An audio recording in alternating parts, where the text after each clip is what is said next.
15 अप्रैल को गैंगस्टर से राजनेता बने अतीक अहमद उसके भाई अशरफ की नियमित चिकित्सा जांच के दौरान प्रयागराज के स्थानीय कॉलविन अस्पताल ले जाया जा रहा था। तभी 3 युवकों ने दोनों सगे भाइयों की गोली मारकर हत्या कर दी। पुलिस कर्मियों की मौजूदगी में हुए इस हत्या ने कई सवाल पैदा कर दिए हैं। एक बड़ा सवाल ये है कि अगर अशरफ के हाथ अतीक वाली हथकड़ी में नहीं बंधे थे तो क्या उसकी जान बच सकती थी। मीडिया में साफ देखा जा सकता है कि जैसे ही अतीक पर हमला होता है अशरफ भागने की कोशिश करता है, लेकिन उसका हाथ अतीक के साथ हथकड़ी में बंधा होता है, इसलिए वो एक झटका खाता है, तभी उस पर गोलियां चल जाती हैं। जिंदगी और मौत के बीच कुछ सेकंडों का ही फर्क था। 3 हमलावरों ने घेर रखा था। जिस अंदाजे में फायरिंग हो रही थी दोनों का बचना मुश्किल था, लेकिन अगर अशरफ का हाथ नहीं बंधा होता तो शायद एक मौका उसको मिल सकता था जिससे वो खुद को बचा सके। हालांकि चश्मदीदों के मुताबिक अतीक पर पहली गोली चलते ही अशरफ पर दूसरे हमलावर ने सेकंड में 100वें हिस्से में ही फायरिंग कर दी। अतीक और अशरफ की हत्या जिस समय हुई उस वक्त दोनों के आसपास पत्रकार अपना कैमरा लिए मौजूद थे। मीडिया के कैमरे में ये साफ देखा जा सकता है कि अतीक और अशरफ के हाथ एक ही हथकड़ी में बंधे हुए थे। 1978 में सुनील बत्रा बनाम दिल्ली एडमिनिस्ट्रेशन और अन्य मामलों में सुप्रीम कोर्ट ये कह चुका है कि राज्यों को हथकड़ी का अंधाधुंध इस्तेमाल नहीं करना चाहिए। सुप्रीम कोर्ट तब के अपने फैसले में यह कह चुका है कि लापरवाही से हथकड़ी लगाना, सार्वजनिक रूप से मुजरिमों को जंजीर में बांधना संवेदनाओं को शर्मसार करना है और यह हमारी संस्कृति पर कलंक है। हथकड़ी लगाने के लिए कोर्ट की इजाजत लेनी होगी और अगर इसकी इजाजत मिली है तो इसका भी एक नियम है कि कैसे कैदी को इस पर बांधना है। 29 मार्च 1980 को प्रेम शंकर शुक्ला बनाम दिल्ली प्रशासन मामले में सुप्रीम कोर्ट ने कहा था कि किसी भी मुजरिम के दोनों हाथों और पैरों में एक साथ बांधना मुजरिमों को एक तरह का यातना देने जैसा है। ऐसे में अपराधी पूरी तरह से बंध जाता है और सार्वजनिक रूप से कुछ भी ऊंच नीच होने पर अपना बचाव कर पाने में असमर्थ होता है। याद दिला दे कि अतीक और अशरफ के हाथ एक ही हथकड़ी में बंधे हुए थे। जब अतीक की गोली मारकर हत्या की गई तो उससे बंधे अशरफ के पास गोली को चकमा देने का कोई मौका नहीं था। नतीजतन अतीक के बाद अशरफ की भी गोली मारकर हत्या कर दी गई। अशरफ के हाथ अतीक से बंधे हुए थे और वो कहीं भी भाग न पाने की स्थिति में था। उसे भी मौके पर मौत के घाट उतार दिया गया। इस सवाल के अलावा दोनों को अस्पताल ले जाते समय और पुलिस बल के मौजूद होने के बावजूद जब अतीक पर गोली चली तो पुलिस ने जवाब में गोली क्यों नहीं चलाई, ये भी एक बड़ा सवाल है। प्रयागराज के मुख्य न्यायिक मजिस्ट्रेट ने उमेश पाल हत्या मामले में अतीक और अशरफ दोनों को पुलिस हिरासत में भेज दिया था।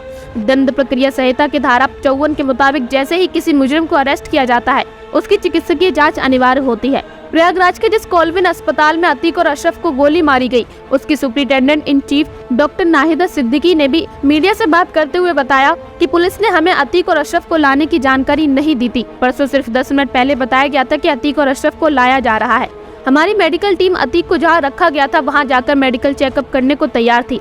जहां सुरक्षा का मसला होता था हम वहां अपनी टीम भेज देते हैं।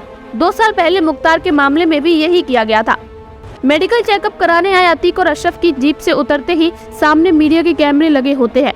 दोनों से रिपोर्टर सवाल पूछते हैं। अतीक कुछ कहने ही जा रहा था कि तभी कनपटी से सटाकर पहला फायर होता है। कोई कुछ समझ पाता, कई राउंड फायर होते हैं। लहूलुहान अतीक और अशरफ जमीन पर गिर पड़ते हैं। 3 हमलावर सरेंडर कहते हुए खुद को पुलिस के हवाले कर देते हैं। गोली दागने के बावजूद तीनों हमलावरों ने भागने की कोई भी कोशिश नहीं की।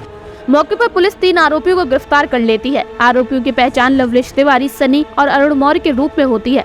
तीनों से पूछताछ जारी है। पूर्व विधायक और सांसद रहे अतीक के खिलाफ 100 से ज्यादा आपराधिक मामले दर्ज थे।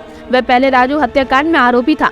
अशरफ भी पूर्व विधायक था। 13 अप्रैल को अतीक के बेटे असद और उसके सहयोगी गुलाब को झांसी में पुलिस एनकाउंटर में मार दिया गया था। उसके ठीक तीसरे दिन अतीक और अशरफ की भी गोली मारकर हत्या कर दी गई। समाजवादी पार्टी प्रमुख अखिलेश यादव ने आरोप लगाया था कि असद ऑपरेशन फर्जी था। अतीक और अशरफ की हत्या में सवाल उठ रहे हैं कि क्या मेडिकल जांच के लिए ले जाते समय दोनों के पास पर्याप्त सुरक्षा कवर था। इस बात पर भी सवाल उठ रहे हैं कि पुलिस टीम में बचाव में तुरंत गोली चलाकर प्रतिक्रिया क्यों नहीं दी, जबकि शूटर्स बेकाबू हो गए। जबकि इन सब के बीच एक पत्रकार का भी चौंकाने वाला बयान सामने आया है। उसने नाम न ढांपने की शर्त पर बताया कि पुलिस टीम ने शूटरों को तब पकड़ा जब उन लोगों ने अतीक अहमद को मार दिया। बता दें कि अतीक और उमेश पाल हत्याकांड में पूछताछ के लिए गुजरात की साबरमती जेल से प्रयागराज लाया गया था। उसे 13 अप्रैल को मुख्य न्यायिक मजिस्ट्रेट के सामने पेश किया गया था। यूपी पुलिस ने पूछताछ के लिए अतीक अहमद और अशरफ को 14 दिन की रिमांड मांगी थी। इन हत्याओं के बाद अब विपक्ष ने योगी सरकार पर निशाना साधना शुरू कर दिया है। विपक्ष का कहना है कि अपराधियों के हौसले बुलंद हैं। जब पुलिस घेरे में रहते हुए किसी को गोली मारी जा सकती है तो आम जनता खुद को सुरक्षित कैसे महसूस करे। बता दें कि अतीक अहमद की पत्नी शाइस्ता परवीन उमेश पाल हत्याकांड के बाद से ही फरार चल रही है। इस मामले में पुलिस ने उसे आरोपी बनाया है। शाइस्ता पर 50,000 का इनाम भी रखा गया है। रिपोर्ट्स ये बताती हैं कि उमेश पाल की हत्या से पहले उसने शूटरों से मुलाकात की थी। अतीक के साथ शाइस्ता का निकाह 1996 में हुआ था। वहीं जैनब फातिमा अतीक अहमद के भाई अशरफ की पत्नी है। पुलिस ने जैनब को भी उमेश पाल हत्याकांड में आरोपी बताया है। जैनब पर भी हत्या की साजिश रचने का आरोप है। राहत के लिए हाई कोर्ट भी पहुंची, लेकिन उसे वहां से कोई राहत नहीं मिली। फिलहाल वह भी फरार बताई जा रही है। लेकिन अतीक अहमद और अशरफ अहमद की सरेआम हत्या के मामले में पुलिस कई बड़े सवालों के घेरे में है और विपक्ष भी लगातार योगी सरकार पर जमकर निशाना साध रहा है। Bureau report, news crowd.